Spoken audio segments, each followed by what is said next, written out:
Sup, you beautiful bastards! Welcome back to the Philip DeFranco Show. If you are seeing this video, it is a miracle, or it's not really a miracle, it's more of a testament to how amazing my fucking team is. Still dealing with health stuff. The only time my doctor can see me is in the middle of filming, and I wasn't gonna go, but then my wife was like, if you end up dying because you're like, oh, it's not that bad, I'm gonna double kill you. So I don't even know what that is, but I don't want to find out. So, hey, welcome to the show. Hit that like button and let's just jump into it. First up today, we need to talk about this super disgusting and just disturbing story out of New York and DC. So on Sunday, police in the two cities said that a gunman had been hunting homeless people sleeping on the streets since March 3rd, primarily in Lower Manhattan and Northeast Washington, having shot at least 5 men, 2 of them fatally, and a 6th man was found dead in Manhattan Sunday evening. At the same moment, a vigil was being held elsewhere for the previous victims, though authorities had not determined whether it was connected to the other cases. So then, both police departments linked up with the Federal Bureau of Alcohol, Tobacco, Firearms, and Explosives to undertake a joint investigation, with the mayors of both cities telling unhoused residents to seek shelter to keep themselves safe, saying our communities in DC and New York City are heartbroken and disturbed by these heinous crimes in which an individual has been targeting some of our most vulnerable residents. But the good news as of this morning is that this may be over, because a multi-state manhunt turned up a suspect in DC. According to law enforcement sources, his name is Gerald Brevard III, a 30-year-old man with a history of mental illness and an extensive rap sheet including several assault charges, with police now interviewing him and saying further information is forthcoming, though his motive is still unknown. Though on Monday, an Instagram account appearing to belong to the man posted a photo with the caption, "Feeling devilishly, feeling godly," with his cousin Darrell Charlie Brevard telling the Daily Beast he's totally shocked by the allegations, and the suspect's father adding that he spoke to his son just hours before the arrest and he didn't say anything out of the ordinary. But also with this story, as people wait for more information, waiting to find out what was the motive, you have people charged by this moment wondering, why are there so many people vulnerable? In the fiscal year 2021, over 100,000 homeless people slept in the New York City Department of Homeless Services shelter system, with around a third of them being children, and that's not counting the thousands more left on the streets who are difficult to even count, which you have people saying highlights the lack of affordable housing, evictions, job losses, drug addiction, and the mental health crisis. With people also pointing to New York Mayor Eric Adams being on a crusade in recent weeks to clear the subway system of homeless people, drawing criticism from the Coalition of the Homeless, who say that these shootings are an urgent reminder that many unsheltered New Yorkers choose to bed down in the subways because that is where they feel the most safe in the absence of housing and low barrier shelters. And with that, calling on Adams to open safe haven beds like he promised. But ultimately, where I'll end this story is, if you're interested in looking for ways to help, you can do things like donating to the National Alliance to End Homelessness, or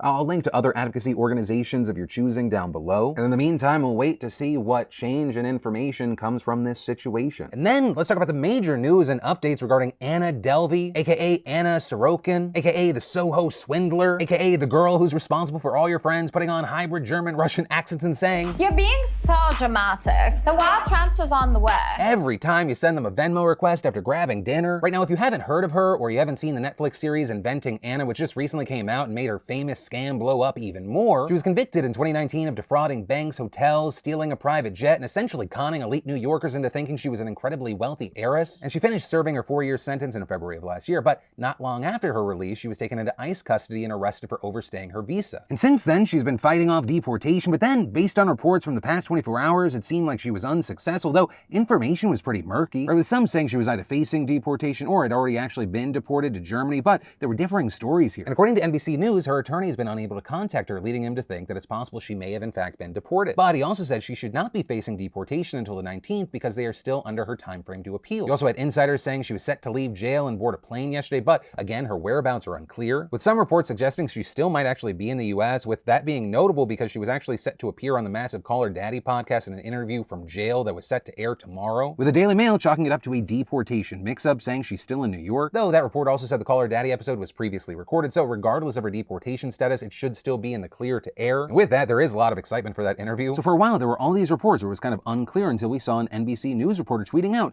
that her lawyer says that Anna is still in fact in a New York detention center fighting deportation. So ultimately, we're gonna have to wait to see what happens from here. And then, of course, we need to talk about gas prices surging to record highs last week as more and more countries continue to sanction Russia and ban imports of the country's oil and natural gas. Right, and while Russian oil only accommodates for a small fraction of US oil imports, because oil is priced in global commodity markets, the efforts have sent prices soaring all over the world. And while the average nationwide costs have since fallen in the US a little bit, they are still astronomical for most normal everyday people. So as a result, we've seen people finding, let's call it creative ways to get gas. And by creative, I mean, stealing. They're stealing it. there's a way to call that creative. And we've seen reports of gas theft all over the country. In LA, residents have claimed that people have literally just been siphoning gas directly from car gas tanks. And according to a lieutenant from the Pasadena Police Department, they say that thieves are also finding ways around special anti-siphoning devices put on more modern tanks, with that seemingly being backed up by the Everett Police Department in Washington State, which said in a statement on Facebook, while some thieves use rubber hoses to siphon fuel out, we are seeing modern-day thieves use power tools to drill a hole in the gas tank and steal fuel, which it kind of feels like you just gave everyone the instructions. Similar tactics have also been reported in Atlanta, where police launched an investigation earlier this month after car owners found holes drilled into their vehicles. But in other places, some people have gotten even more ballsy. One family-owned gas station in the Houston area told a local outlet that thieves stole 1,000 gallons totaling $5,000 from them through an elaborate scheme, with one of the family members sharing surveillance video that he claims shows how the alleged perpetrators pulled it off, saying they had a trap door in their vehicle and they put a hose down there and suck it out of the pump, and adding that the alleged heisters hit his store 3 times last week and tried for a 4th, sitting there each time for about 15 to 20 minutes with another car playing lookout. Right, and so with the surging prices, we've seen a growing number of governors and state legislatures proposing cuts in gas taxes to drive down costs. Maryland Governor Larry Hogan and top lawmakers in the state agreed last week to suspend the gas tax for 30 days. Legislators in Florida passed a similar measure last week that would suspend their state tax for 30 days, but not until October when tourist season is over, so it's unclear if that's really going to help anyone. Right, and these efforts have also been echoed in numerous other states. Meanwhile, some leaders have taken different approaches, like California Governor Gavin Newsom, who floated sending money back to taxpayers through rebates to offset prices. And according to reports, at least a dozen states have proposed measures or passed bills related to gas taxes in recent days. Meanwhile, in Congress, 2 Democratic senators have proposed legislation that would suspend the federal gas tax until January. And while that plan is reportedly gaining momentum, Democrats remain divided. Right, so as far as what happens from here, as well as with these state proposals, we're gonna have to wait and see. But the real thing to watch out for will be how effective these suspensions will actually be at lowering prices, especially if they're short term and this issue persists for a while. But from that, I want to take a second to thank the fantastic sponsor of today's show, Ridge. You know, I had a Ridge wallet before they even became a sponsor. I love that Ridge is a minimalistic front pocket wallet that's slim, RFID blocking, and comes with a lifetime guarantee. Like, let's just face it, men's wallets can get bulky. With all the receipts, hotel room keys, empty gift cards, cash, it doesn't make sense. It's not practical for the modern man or woman. And the Ridge helps you carry less, but always what you need. It comes in titanium, carbon fiber, and aluminum, and on top of that, there are tons of different styles and colors to choose from, making them the perfect gift for anyone in your life. And its awesome, sleek design has to be what I love most. It is 2 metal plates bound together by a durable elastic band, so it's easy to get out what you want, easy to put in something new. And get this, in honor of Ridge's 9th anniversary, if you head over to ridge.com/DeFranco and you make sure you use code DeFranco, you'll get 15% off site-wide today until March 18th. And then, it's both amazing and terrifying that a country on the opposite face of the earth can have such profound impacts on our daily lives in the US. And no, I'm not actually talking about Russia yet. Right, we actually have massive news coming out of China that could have serious implications for the US. With the Chinese government on Sunday locking down the technology hub of Shenzhen, home to 17.5 million people, to stem a recent surge in coronavirus cases in the city, as well as locking down another province yesterday that's home to 24 million people, and suspending bus services to Shanghai on top of other cities that were put on lockdown earlier in the week. So now, for at least the next week, all businesses in Shenzhen, except those supplying food, fuel, and other necessities, must close or operate from home, which some might find crazy given that this is a response to just 60 new cases there on Sunday, when at the same time in New York City, for example, there have been hundreds of infections every day recently, and they are relaxing restrictions, not tightening them. But also, infections in China have jumped considerably in recent days, more than doubling between Saturday and Sunday and continuing to rise, making this the worst outbreak the country's experienced since 2020. And this is currently being driven by the new stealth Omicron variant. Itself a variant of the Omicron variant, which spreads faster than regular Omicron, itself spreading faster than Delta or the original variant. Notably, we're also seeing that variant causing spikes in multiple European countries, because I guess 2022 was like, oh, you thought you were getting a break? You thought it was just the war? No. But still, with these lockdowns, you have some calling China's harsh measures authoritarian, but you also have others arguing they're just effective policies, with only 4,636 deaths being reported on the mainland since the pandemic began. Though I do want to note that you also have Hong Kong, which is not part of the mainland, now being described as having the world's highest COVID-19 death rate, this largely because of low vaccination rates, especially among the elderly. And while this is certainly consequential for millions of people in China, it could also affect us, starting with the economic side, where the province where the city is located accounts for 11% of the country's GDP, or a whopping $1.96 trillion. And last year, its exports represented 23% of China's annual shipments, more than any other province. And so economists at Australia New Zealand Banking Group estimate that China's lockdowns will affect half the country's GDP and population. And naturally, this could ripple across the world economy, especially hitting global supply chains fed by tech and machinery out of Shenzhen. We're talking about factories that produce iPhones, semiconductors, computers, and other products out of operation. And then finally, as promised, let's talk about Russia China and Putin's deadly vanity project in Ukraine. Obviously, people continue to die as the Russian army pounds population centers, even as the two sides continuously meet for peace talks. Although, notably, it's actually the first time peace talks have gone on to a second day, which has been interpreted by some as a hopeful sign. But otherwise, the military situation hasn't really changed since yesterday, other than Zelensky making yet another call for Russian troops to surrender. There's also been a notable act of support for Zelensky by the leaders of Poland, Slovenia, and the Czech Republic as they have taken a train to Kyiv for talks despite the fighting. Then, on the economic front, Russia continues to be a pariah and effectively cut off from the world economy. So they've enacted some largely symbolic sanctions against President Joe Biden and Secretary of State Antony Blinken, but